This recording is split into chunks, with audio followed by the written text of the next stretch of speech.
But in the main, the manuscripts appear to have been written seriously. And when the book says that they were not professional scribes, how does he know? Was he there? Okay. Now, some were professional scribes, I'm sure, and very carefully written. Others were not professional. They were people hiding out, perhaps even in caves, trying to make the Word of God more available to people. All right. So when we get into some of these older manuscripts, how old are they? What period of time do they appear from, and what does that mean to us? We have something in the neighborhood of 40 manuscripts, I think, from before the time of Constantine. Actually, 58 papyrus fragments or parchment fragments from before the time of Constantine. And the time of Constantine was when? He came to full power in about 312 A.D. Okay, so 312 to 337 were his dates. So you already say, how many did you say? 40, 50? 58 manuscripts. 58. So you have 58 manuscripts from before the early 300s A.D. Okay, so 58 manuscripts in the first 200 years of the gospel. That's really what we're talking about. That's what we have so far. Okay, we're going to get more deeply into the role of Constantine, I think, in the second hour. But that seems to be kind of a pivot point, Len, doesn't it? Yeah, people make the contention, and it's again from at the beginning when we talked about recent attacks on the scriptures involved the fact that Constantine made the decision as to which which books went into the Bible, and that he controlled this, and that's one of the false assumptions that are made.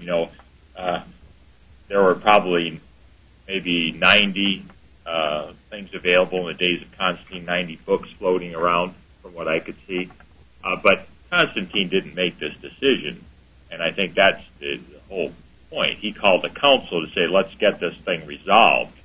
And I think then that decision was made, but it was made by those that had done research on these points, and we can find evidence that we'll see all along through those first 2 centuries of which books were really being used at that time of the Bible, and that there was integrity in what they were showing, because that latter part of the first century, we find an awful lot of things being put out. In the second century, we find very evidence, even as Jim pointed out, back to 8200. If you think about 200 years, it sounds like a long time. It does sound like a long time, and doesn't it sound like you're going to have somebody copying a copy of a copy of a copy? Well, it's possible. I'd say, how old is our country? 230, 40 years old. Your math is getting better, Rick. Yes, if we think about back to 1776, time, in our own country, I would say we have things like the Declaration and the Constitution. How reliable do you think those documents are that we have today? We don't. Now, we do have the original, but let's say we didn't have the original, we just had the copies. And we rely on those copies? Yeah, because those originals were accessible to the copyist. And I think no one would question today that in 300 years anything was altered, even if you didn't have the original, because it's not really that long of a time. And I think that's the same way I look at these scriptures.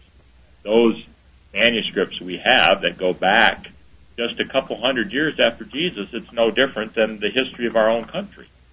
Those are accessible to people who probably, their grandfather certainly had access to those documents and knew Jesus personally. Well, and that's an interesting point, because when you look at the passage of time and you look at lifespan, you not only have the document itself, but you have the personal history that goes along with the protection of the document, if you will. Those who lived, I would gather, at the time of the Apostle Paul, would have had a sense of the importance of those writings. And they wouldn't have just, been careless with protecting them, because, again, it wasn't easy to get another copy of something. You don't go to Staples and, for a nickel, come back with another copy. So they would... How long since you've been to Staples? Well, all right. I don't know, a dime. I don't know what. You get the point. Let's focus here, people. The point is that you have a sense of the importance of these things, and so they would have been treated with great respect. And as you said before, Jim, in looking at manuscripts and copies of manuscripts, what you have seen personally is the fact that the variations are oftentimes in spelling and maybe in some grammar, but not in the basic content overall. And in looking at the oldest manuscripts, now we only have, how much time do we have before the break?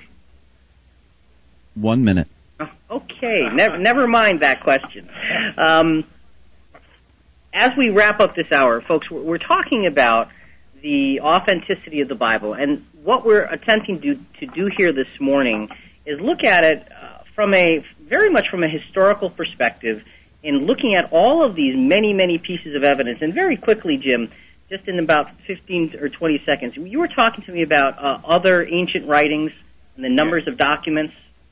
Yeah, we'll typically have for the classical authors a manuscript, maybe 2. If we're really lucky, we might have 3. Compared with what we have here, 3,300 manuscripts for the New Testament, that's 1,000 times better attestation of the text than we have for the classical authors. And I think that's an important point for us to end on in this first half of the program, because what that tells us is that while there's variations, you have so many pieces of information pointing to the same thing that it adds to its actual positive value. Music started. Okay, thanks. Folks, we're in the middle of a very interesting discussion on the authenticity of the Bible, looking at it from the standpoint of history and manuscripts. And when we come back in the second hour, we will continue along these lines. We're going to look at the role that Constantine played and the role that he didn't play, and how these manuscripts fit into what we know as the Bible today. So for Jonathan and Rick, this is Christian Questions. We'll be back after the news and all of that. But until then, does the Bible have integrity? Think about it.